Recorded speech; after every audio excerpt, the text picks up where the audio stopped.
So for me, ranking cornerbacks is impossible. It is one of the hardest things to rank. Um, just like one example is Darrelle Revis in his prime season. He wasn't accumulating stats because quarterbacks simply wouldn't even throw the ball his way. Sherman, when the Legion of Boom was in its prime, 1/3 of the field was covered by him, and like it was hard for good cornerbacks to accumulate stats because the ball doesn't get thrown their way. So I'd say in no order, this is just like 5 corners that I think are just absolutely amazing, and you could honestly pivot them any which way. So I think Jaire Alexander has a strong case for being a top 5, and I would put him in there. He's shut down receivers. Ramsey has been a beast. What he did to DK Metcalf was noteworthy, and everyone was talking about it afterwards because DK's been killing people, but he shut him down pretty well. It's hard to think, but Gilmore, I still think Gilmore's a beast. Tredavious White is in there too. And 5th, cornerback. I don't know.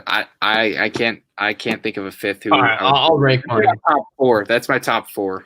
Number 1, I got Jalen Ramsey.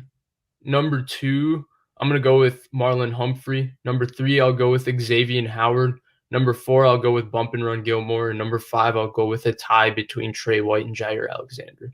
For me, the reason Trey White is not there is because they play a little more zone defense than these other teams in Buffalo. So it's not a knock against Trey White for being a zone corner. He's still fantastic.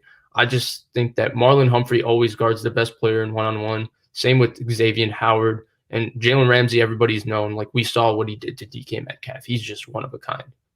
I would probably say Howard's my 5th. He's been a beast. And so in the comments, people are saying Lattimore. For me, if Lattimore played against Mike Evans, he'd be the best cornerback in the world. He'd be the best there ever was.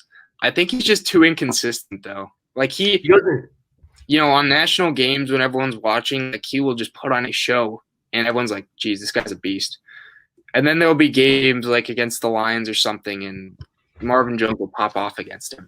Just like that's right on. That's the problem with Marshawn Lattimore. Everyone gets to see his good games, but game in and game out, he's not consistent. I would argue that Janoris Jenkins has been more consistent than him. It's just that he has these games that are the highest of highs when he shuts down some of the best wide receivers in the NFL. Like Julio and Mike Evans, who, he plays twice a year.